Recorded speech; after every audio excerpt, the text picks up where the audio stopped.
ছবি দেখাবো। এই ছবি আগেও আমরা দেখিয়েছি। তৃণমূল নেতার পেল্লাই বাড়ি প্রাসাদ কিভাবে সম্ভব, এই প্রশ্ন বারবার করে উঠেছিল। পাঁশকুড়ায় পম্পা সাঁতরা রাউতের এই বাড়ি, এই রাজপ্রাসাদ কিভাবে সম্ভব, এই প্রশ্ন যখন উঠেছে কি করে করলেন তিনি এই রাজপ্রাসাদ, এবং আমাদের খবরের জেরে আজ পদত্যাগ করেছেন তিনি। হ্যাঁ, আপনাদের জানাই এই মুহূর্তে যে ব্রেকিং এ নজর রেখেছি আমরা। খবরের জেরে পদত্যাগ পাঁশকুড়ার পম্পা সাঁতরা রাউতের।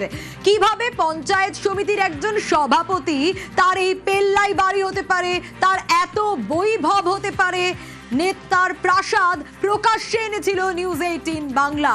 এবং আজ তিনি পদত্যাগ করেছেন। সুজিত রয়েছে আমার সঙ্গে। সুজিত, এই ছবি আমরা দেখিয়েছিলাম, এই খবর আমরা দেখিয়েছিলাম যে তিনি কিভাবে এত বৈভব থাকতে পারে তার, আজ পদত্যাগ করলেন কি কারণে? দেখো, চাপে পড়েছেন তিনি। নিউজ 18 বাংলায় খবরে কালকে যখন আমরা খবরটা দেখাই, সেখানে কিন্তু পেল্লাই সাইজ বাড়ি, বলা যায় যে প্রাসাদের মতো সেই বাড়ি। কার না, পঞ্চায়েত সমিতির সভাপতির, এবং শাসক দল তৎকালীন যে তৃণমূল, তাদেরই একজন পঞ্চায়েত সমিতির সভাপতির বাড়ি এত বড়। তা নিয়ে গতকাল যখন ক্ষোভ বিক্ষোভ দেখায় বিজেপির কর্মী সমর্থকরা, যে খবর আমরা সামনে আনি, তারপর থেকে কিন্তু তার চাপে পড়া শুরু।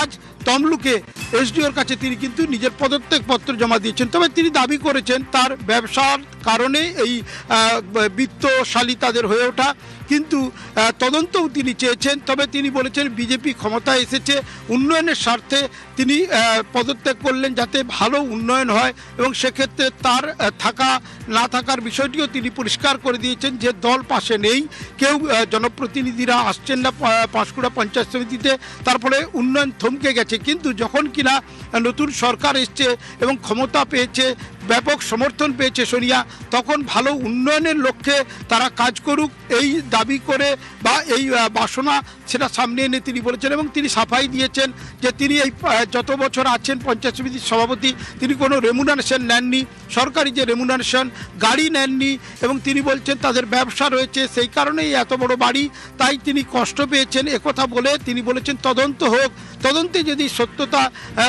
কোনো কিছু সামনে আসে যে তার দোষ, তাহলে সে শাস্তি দিতেও রাজি।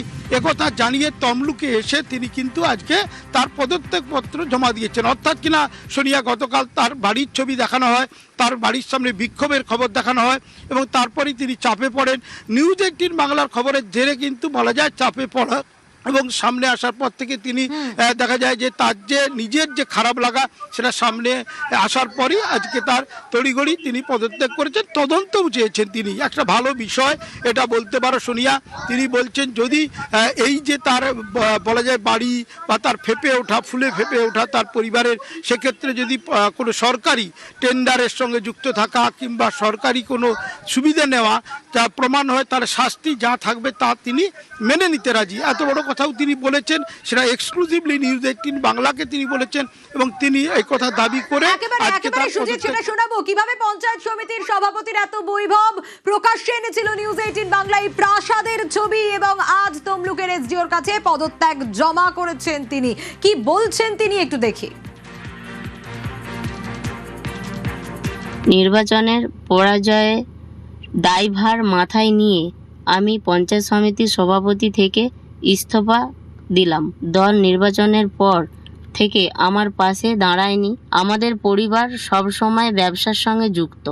বাড়ি 2018 সালে তৈরি হয়েছে, ব্যাংক লোন নিয়ে তৈরি হয়েছে। এ ব্যাপারে সরকারিভাবে কোনো তদন্ত হলে আমি সব রকমের তদন্তে সহযোগিতা করতে রাজি আছি।